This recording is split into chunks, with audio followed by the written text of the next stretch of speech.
अचानक से सिचुएशन जो है वो नजरें सारी आज़ाद कश्मीर की तरफ चली गई हैं, क्योंकि वहाँ पर अब हुकूमत के वज़ीर आज़म के लिए अदम एतमाद की बातें भी शुरू हो गई हैं और बहुत सारे मामलात फाइनलाइज भी हो चुके हैं, आगे भी बढ़ चुके हैं। तो इस पर बात करने के लिए प्रोग्राम में मुझे पाकिस्तान पीपल्स पार्टी के अहम रहनुमा हैं फैसल राठौड़ साहब स्टूडियो में मौजूद हैं, मुझे ज्वाइन करें। बहुत शुक्रगुजार हूँ आपकी। अस्सलाम वालेकुम। सरदार अतीक अहमद खान साहब जो कि साबिक़ वज़ीर आज़म हैं आज़ाद कश्मीर, प्रोग्राम में मुझे ज्वाइन करें। आप दोनों मेहमानों की मैं शुक्रगुजार हूँ। सर, सबसे पहले तो मुझे फरमा दीजिए, पीपल्स पार्टी ने आज़ाद कश्मीर में हुकूमत बनाने का ऐलान किया है, तब्दीली की वजह सर क्या है? जी शुक्रिया जी किरण। सबसे पहले तो पाकिस्तान पीपल्स पार्टी ने हुकूमत बनाने का फैसला कर लिया है। उसकी वजह ये कि हम पहले भी हुकूमत में ही थे जी। लेकिन आज़ाद कश्मीर में फोर्थ ब्लॉक की हुकूमत थी जिसमें पाकिस्तान पीपल्स पार्टी और मुस्लिम लीग नून दोनों उनके साथ कुलेशन पार्टनर्स थे जी। और मौजूदा जो रियासत की सूरत हाल आपने पिछले अरसे में देखी कि एक बड़ी बुरहानी कैफियत पैदा हो गई कि जब अवामी हकूक़ की तहरीकें की सड़कों पर लोग निकल आए और मामलात की वजह से 3 दफ़ा कश्मीर पूरा का पूरा बंद हो गया जी। तो उसके बाद भी ये महसूस किया गया कि सियासी क़यादत या पॉलिटिकल सिस्टम इरेलेवेंट होता जा रहा है। और चूँकि पार्लियामान की सबसे बड़ी जमात इस वक्त रियासत के अंदर पाकिस्तान पीपल्स पार्टी है, तो इसलिए पाकिस्तान पीपल्स पार्टी की जो लीडरशिप है और वहाँ की जो लोकल क़यादत है, इन सब ने फैसला किया कि ये जो आगे 6-7 माह का अरसा बकिया है इलेक्शन का, इसमें ये जिम्मेदारी ली जाए, जो कि आसान नहीं थी। क्योंकि आप खुद समझती हैं कि आगे 9 माह बाद आज़ाद कश्मीर में इलेक्शन है और जिस तरह की सूरत हाल है, एक्शन कमेटी के साथ जो मुआहदा हुआ है उस मुआहदे पर वफाकी हुकूमत ने अमल दरामद कराना है। तो ये कोई हुकूमत खाली नहीं बल्कि एक आजमाइश है। और मौजूदा हालात में पाकिस्तान पीपल्स पार्टी ये समझ रही है कि वो शायद इन मामलात को अवामी तौर पर बेहतर अंदाज में चला सके। जो मुआहदा आप लोगों का हुआ है, पीपल्स पार्टी मिनोअन इस पर अमल करेगी? देखिए, इसमें बेशुमार वो चीज़ें हैं जो रियासत के अपने इख्तियारात हैं, उस पर तो पाकिस्तान पीपल्स पार्टी अमल करेगी हुकूमत के अंदर आके।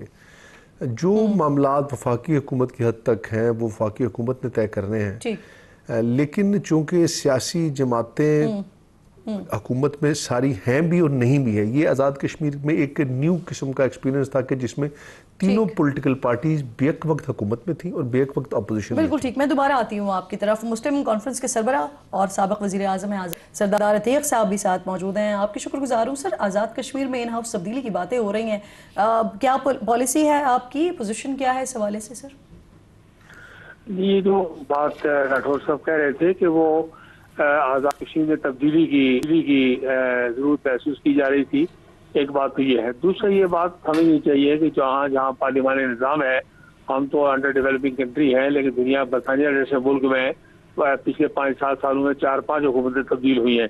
ये इस पार्लिमानी निज़ाम के अंदर इन बिल्ट है ये सिस्टम कि ये अफरा-तफरी हंगामा आ रहा है, ये अफरा-तफरी लगी रहती है।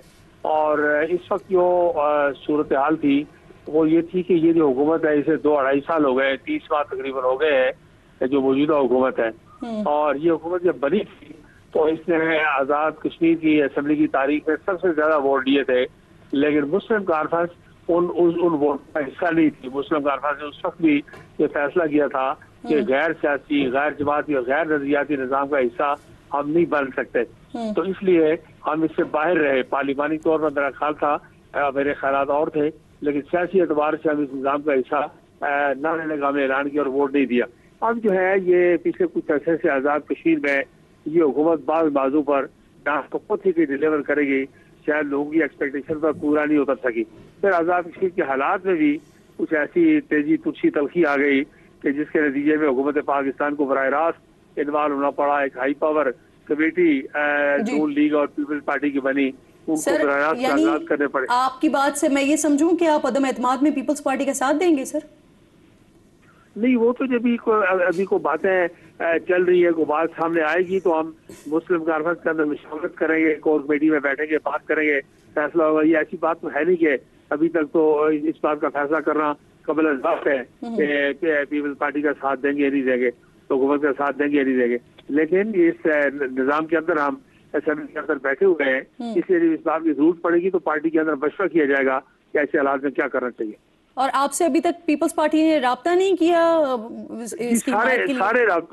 सारे राब्ते में है, पीपल्स पार्टी भी राब्ते में है, नून लीग भी राब्ते में है, महाजर एमएलए भी राब्ते में है, सारे लोग राब्ते में हैं, मुसलसल एग्जामत करते रहे, काफी लोग तशरीफ लाए मेरे पास, मुजाहिद मंजल उनसे मुलाकातें भी हुई, कुछ लोगों से फोन पर। और सरदार साहब वैसे आपको लगता क्या है सर, ये अगर ये अदम एतमाद कामयाब हो जाती है तो ये 5 साल में चौथे वजीर आजम होंगे जो तब्दील हो रहे होंगे, तो सर वजीर आजम की तब्दीली से मामला बेहतर हो जाएंगे?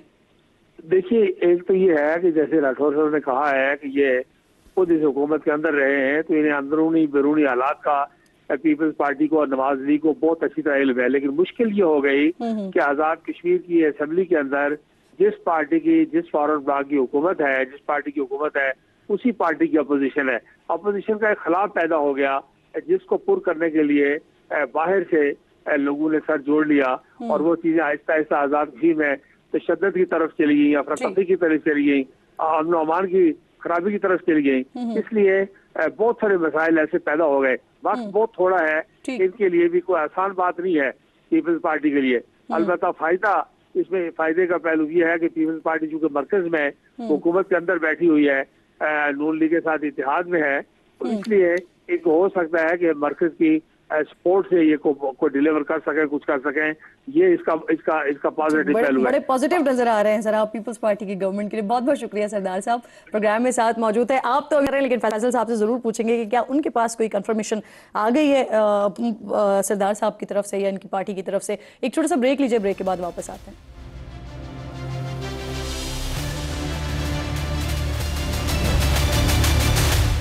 प्रोग्राम एक बार फिर आपको खुशामदीद कहूँगी। आज का हॉट इशू है ऑब्वियसली आज़ाद कश्मीर डिस्कस हो रहा है कि वहाँ पर क्या प्राइम मिनिस्टर हाउस के मकीन की तब्दीली होने जा रही है, तो उसके लिए फैसल राठौर साहब साथ मौजूद हैं। फैसल साहब, अभी थोड़ी देर पहले सरदार अतीक साहब साथ मौजूद थे ब्रेक से पहले, और वो जितनी पॉजिटिव आप लोगों के लिए बातें कर रहे हैं तो उससे तो लग रहा है कि शायद आपको उनकी हिमायत मिल गई है अंदर खाते, या अनाउंस करने की देर है बस। देखिए, अभी तो खैर हिमायत उनसे न ली है, बातचीत यकीनन एक प्रोसीजर है, उसमें सबके साथ जारी है। और चूंकि पाकिस्तान पीपल्स पार्टी तो अभी हमारी कल एक मीटिंग होने जा रही है, नून लीग की प्राइम मिनिस्टर पाकिस्तान ने एक कमेटी बनाई थी जो कल प्रेसिडेंट पाकिस्तान से शाम को मिलेगी जाके।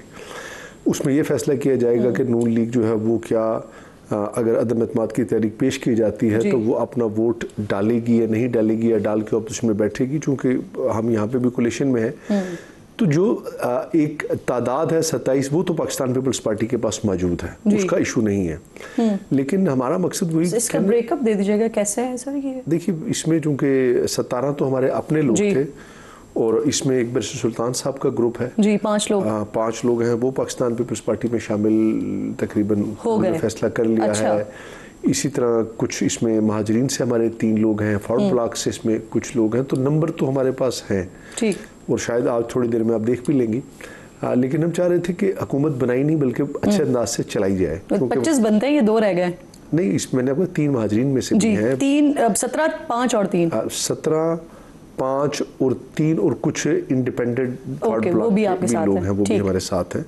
तो हम असल में हुकूमत बनाना नहीं, चलाना भी चाहते हैं। जो आइंदा वक्त में चूँकि वफाक में मुस्लिम लीग नून बैठी है, जो एक्शन कमेटी के साथ मामलात हैं उनको भी हमने आगे लेकर चलना है। फिर आवाम के अंदर एक मोबिलाइजेशन भी करनी है, और फ्री एंड फेयर सबसे बढ़ के इलेक्शन करवाने हैं, जो असल मकसद है कि जब हम इलेक्शन में जाएँ तो एक फ्री एंड फेयर इलेक्शन कराए जा सके। तो मेरे ख्याल में चीज़ें 1-2 दिन के अंदर तकरीबन किसी एक तरफ। सर, यहाँ पर जो आप लोग कोलिशन में हैं, PMLN और पीपल्स पार्टी इत्तेहाद में, तो वहाँ पर क्या ये कोई झगड़े की सी सिचुएशन है, क्या चक्कर है कि क्यों PMLN जो है वो बात करी, एक तो हिमायत की बात नहीं करी, दूसरा ये कह रहे हैं कि फिर अपोजिशन में बैठेंगे वो। देखिए, PMLN का जो असल मसला कश्मीर के अंदर है कि उनकी वहाँ पर सीट्स बड़ी थोड़ी हैं। टोटल इस वक्त विद इन एज के 4 MLAs हैं, बाकी उनके महाजरीन से हैं।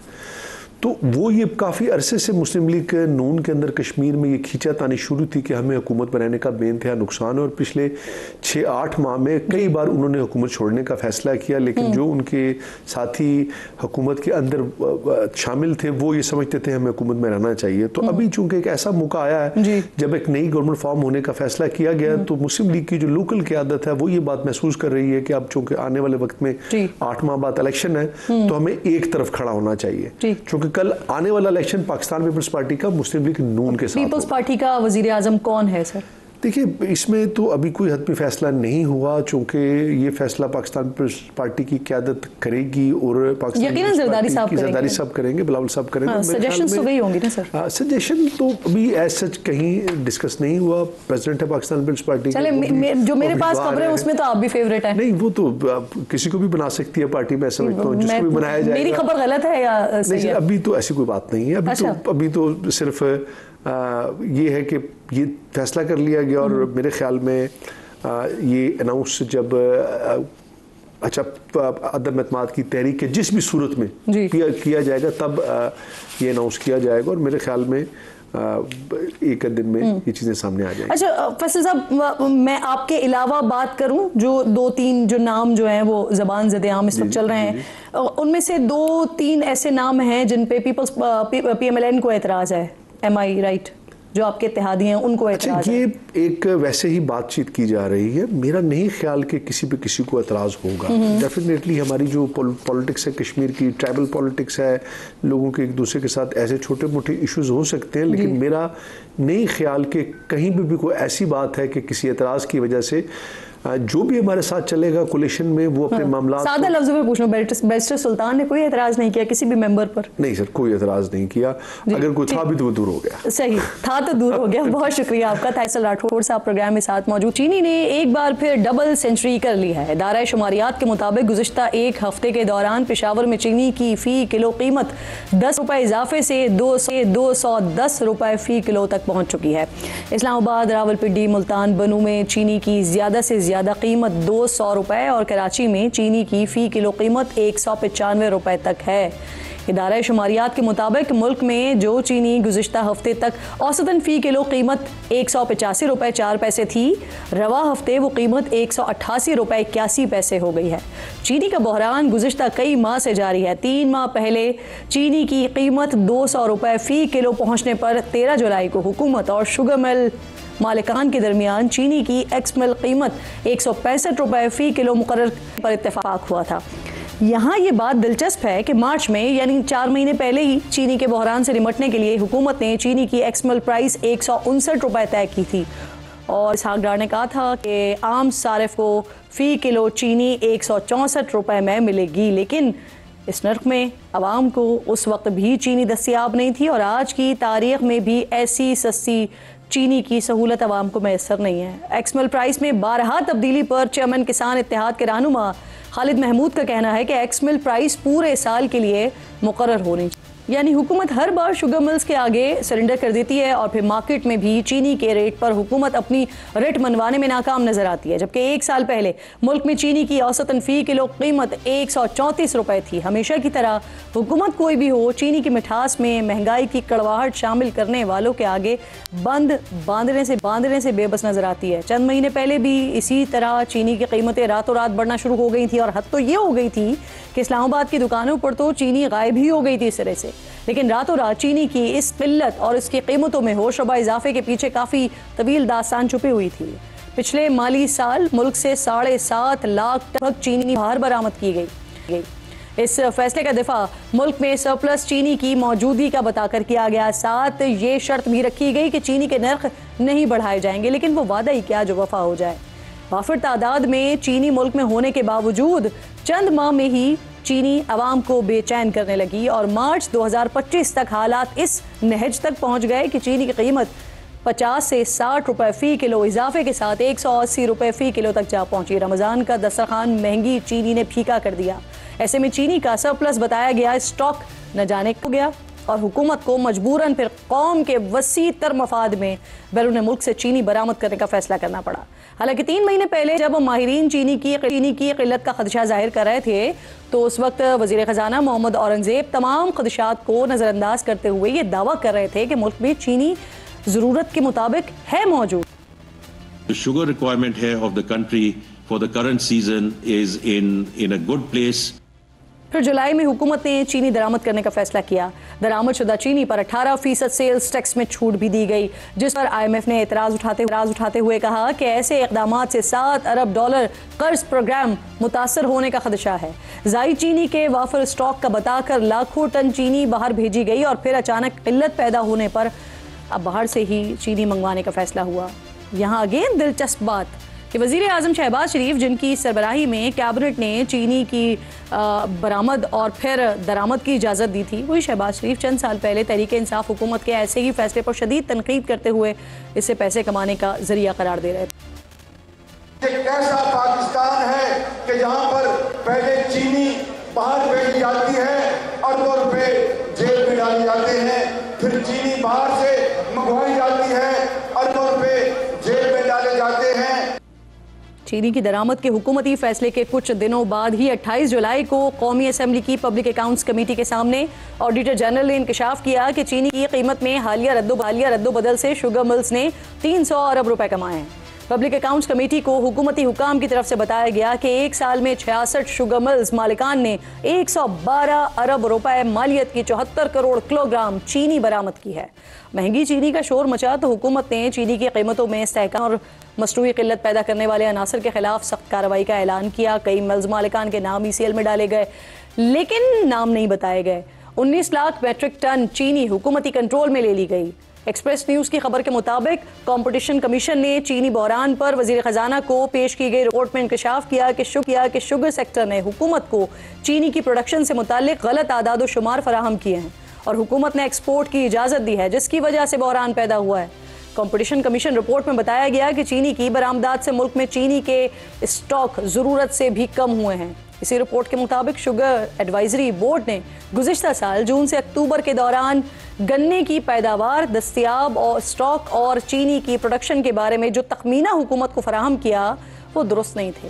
कंपटीशन कमीशन ने तजवीज़ दी कि फैसला साजी शुगर मिल्स एसोसिएशन के फराहम करदा डाटा की बुनियाद पर नहीं होनी चाहिए। फैसला साजी के लिए इंडिपेंडेंट और शफाफ डाटा हासिल किया जाना चाहिए। कंपटीशन कमीशन ने मजीद बताया कि माजी के तमाम चीनी बहरान में भी चीनी की एक्सपोर्ट के लिए सप्लाई महदूद की गई। शुगर सेक्टर कार्टेल के खिलाफ 2010-2021 में ऑर्डर्स पास किए गए। 2009 और 10 की शुगर इंक्वायरी में कार्टेलाइजेशन के वाज़ेह सबूत सामने आए थे, लेकिन शुगर कार्टेल के खिलाफ फैसला आज तक मंजर आम पर नहीं आ सका। शुगर माफिया या शुगर कार्टेल की ताकत गश्त हर दौर में सुनाई देती है। पाकिस्तान में शुगर मिल मालिकान के सियासी असर रसूख की वजह से हुकूमत किसी की भी हो, चीनी की बरामदात, फिर किल्लत और फिर दरामदात का ये चक्कर बिला तातुल यूं ही चलता रहता है और इसमें मुबैना तौर पर खूब पैसा भी बनाया जाता है। नुकसान सिर्फ आवाम का होता है। 2006 के चीनी बहरान के हवाले से हक़ाइक़ जानने के लिए नैब ने एक तहकीकाती रिपोर्ट 2009 में सुप्रीम कोर्ट में जमा करवाई थी, जिसमें कई सियासतदानों और उनकी शुगर मिल्स के हवाले से तफसीलात भी शेयर की गई थी। नैब की इस रिपोर्ट में जिन शुगर मिल्स मालिकान के नाम सामने आए थे वो आज भी मुल्क के बड़े बड़े ओहदों पर फायज हैं।